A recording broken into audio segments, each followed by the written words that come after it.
Unfortunately, the Bengals season is over. They cannot make the postseason, so that means we're going to pivot into the offseason conversation for Cincinnati.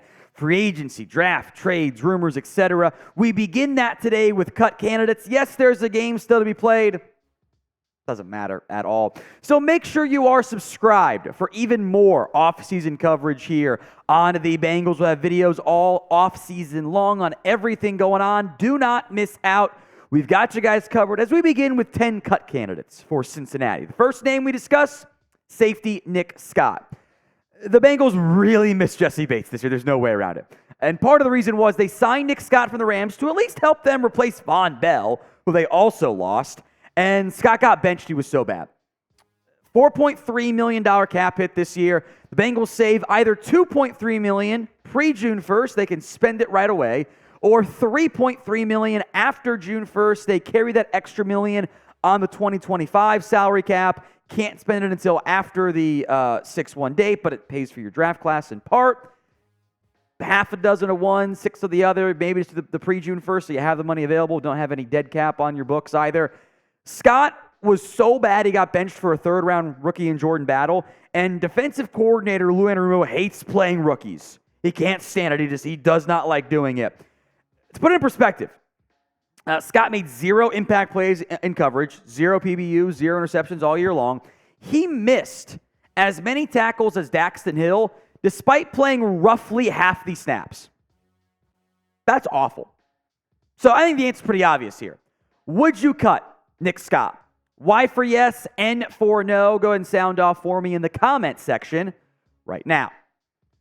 Let's go to a bigger name here. That is Joe Mixon, the running back. Chase Brown emerges down the stretch, plays pretty well, shows flashes, so promise. Mixon redid his contract after being caught up in this same conversation last year.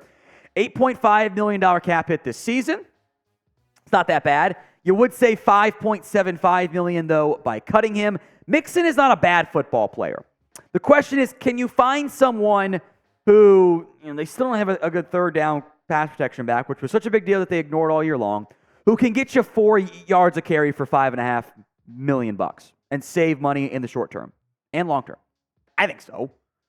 Not that Mixon's terrible or anything, but he might get to 1,000 yards against the Browns to see how much he really plays in a meaningless football game, but he's still an under 4 yard per carry guy. And I might say, well, that's the offensive line's fault. I would agree. Maybe spend the money on the offensive line instead.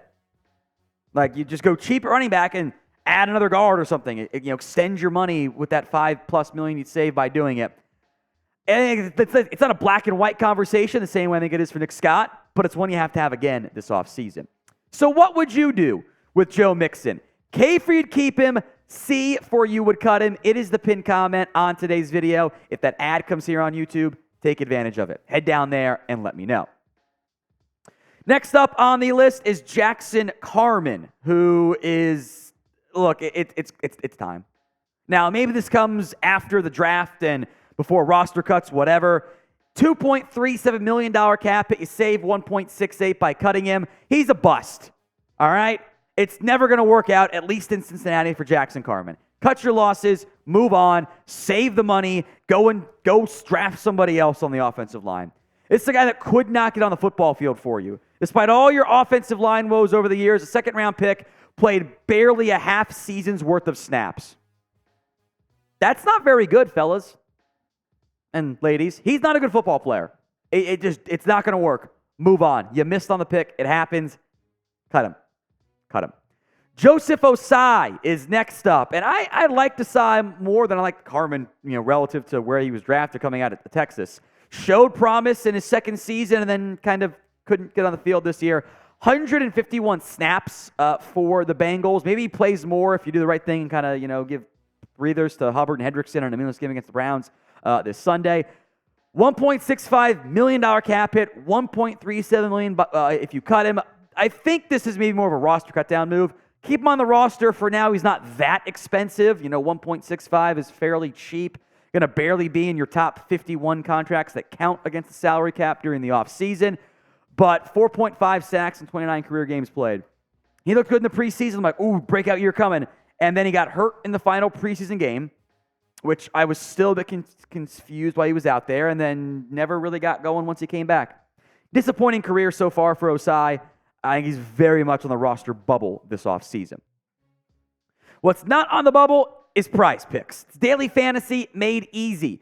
You pick 2 to 6 player stat projections, more than or less than on those stat projections, and you watch the winnings roll in. I like the flex play. By the way, pick 2 out of 3, 3 out of 4, whatever. Got to just get those guys right. Don't have to get all 3 right to come out on top. I'm 9 for 13 since the first month of the NFL season on Prize Pick selections. Here's my normal, 3-man flex play. Here's mine this week. Going right back to Dak Prescott. Hit last week. Might only play 3 quarters. Might not need more than that against a terrible Commanders pass defense. More than 274.5. Rachaad White, a must-win game against a bad Panthers run defense. Give me the more than. Same with Kenneth Walker III. Bad Cardinals defense and a must-win game for Seattle. More than rushing yards for both of those players. Go to prizepicks.com/CLNS and use code CLNS for a first deposit match up to $100. Links in the comment section and the description of today's show. We appreciate Prize Picks sponsoring us here at Bengals Breakdown. The next batch of players, bigger names, 5 names in total plus my cheating 10th name, that you don't really want to cut, but you have to look at the numbers and maybe figure out something here along the salary cap here. Alex Cappa is set to make $9.25 million against the cap. That is one of the Bengals' larger cap hits this upcoming offseason. It is a sizable number they have to manage. The top contracts are cap hit-wise. Cappa is 6th on this list, and we talk about 2 other players in that top 6. Mixon was 7, by the way. $4.75 million if you cut him after or before June 1st. It's not great. $7 million if you do it after June 1st.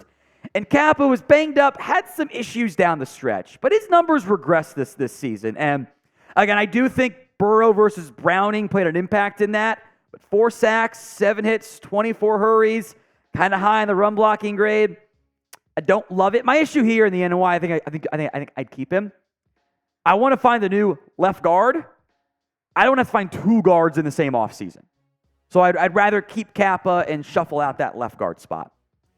Let's go to the number 5 cap hit on this team. That is Sam Hubbard. $10.15 million. Save 6.15 or 8.15 pre versus post June 1st. Hubbard, though, is a big part of your already not very good run defense. He is an underrated piece of that run. You really miss DJ Reader, by the way. You got to go find a new nose guard if you lose him in free agency. But you're paying $10 million cap-wise to a guy that's going to get you about 5 or 6 sacks. It's a lot of money to pay for a more run-stopping focused defensive end. But he is a local guy. Think he'd take a pay cut? I don't think so. Probably asking too much there given his guarantees. I'm not opposed to an actual extension and maybe putting that money off in the future. At a certain point, the Bengals are going to have to find a way to do actual contract restructures. They hate doing it. They won't do it. But if you're going to allow a $20 million Trey Hendrickson cap number, I don't know if you want to pay $30 million on the cap to 2 defensive ends when you spend a first-round pick on one as well. You got to start to make some more contract-aggressive moves if you're Cincinnati. So name a player who you want to cut. Any player who you're looking to move on from this offseason. Sound off for me in the comment section right now. We will stick on the defensive line here. The 4th highest salary cap hit this year, upcoming cap hit, is B.J. Hill. $10.33 million. You save $7.5 million if you cut him. Again, similar issues here as Hubbard and Cappa. You have needs. You need a nose guard. You're going to move on from your good 3 technique. The savings here, I think, make it worth a more viable discussion than Orlando Brown, who's not really cuttable, or Hendrickson or whatever, because Hendrickson's too good. But Hill, I don't think, was as good this season. Again, I think overall this defense regressed across the board, and that's more than just one player up front. I'm not opposed to drafting a defense tackle in round 1 or even double dipping there, but I think the plan should probably be retain B.J. Hill for one more season. All right, Mike Hilton is next up here because he also has a sizable cap hit and a significant number of cap savings. We will maybe do extension candidates. I think Mike Hilton should probably be closer to that than being a cap cut. He's still a really good nickel corner. He's constantly making plays in the backfield. He's not maybe the premier coverage guy he was earlier in his career necessarily, but he's still solid in that area. Yes, you save all but $1 million of his contract. I'm keeping him. It's a stat sheet stuffer in the most positive context. 11 TFLs, 7 PBUs, 2 interceptions. You have a lot of guys you signed in previous offseasons kind of with bigger cap hits this year, but Hilton remains really good. So that is a very long list of players here, with one more to come, of notable guys who are starters, but do carry kind of sizable cap hits too. So what is your confidence level in the Bengals this offseason? Scale it for me from 1 to 10. 1 on the low end, 10 on the high end. We will go back to the offensive line here. Ted Karras carries, again, one of the bigger cap hits on this team, $7.4 million. The Bengals would save all but $1 million of it. I think Karras is fine as a starting center. I don't think he's elite or special or anything, but again, the process you go through is, okay, if you save that money, can you replace him for cheaper? I don't think you can. Now, I will say, the sack numbers are startlingly high for a center. 6 sacks is almost like 16 for a offensive lineman.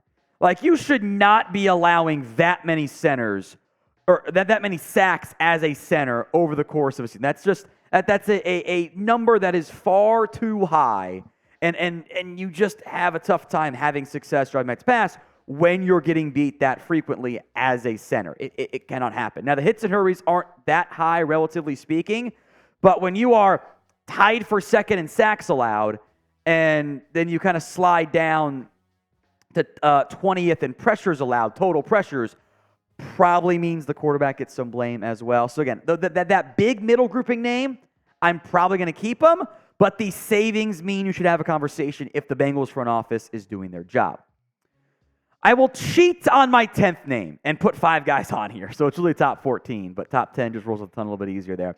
Players who I think are on the roster bubble and will be, I think, on the team through cut down time, but would save $1 million or more if you cut them. Jalen Davis, 1.15. Then Deontay Smith, Trey Hill, Chris Evans, and J2 Fele would all save over $1 million. Now, remember, you got to replace them on the roster.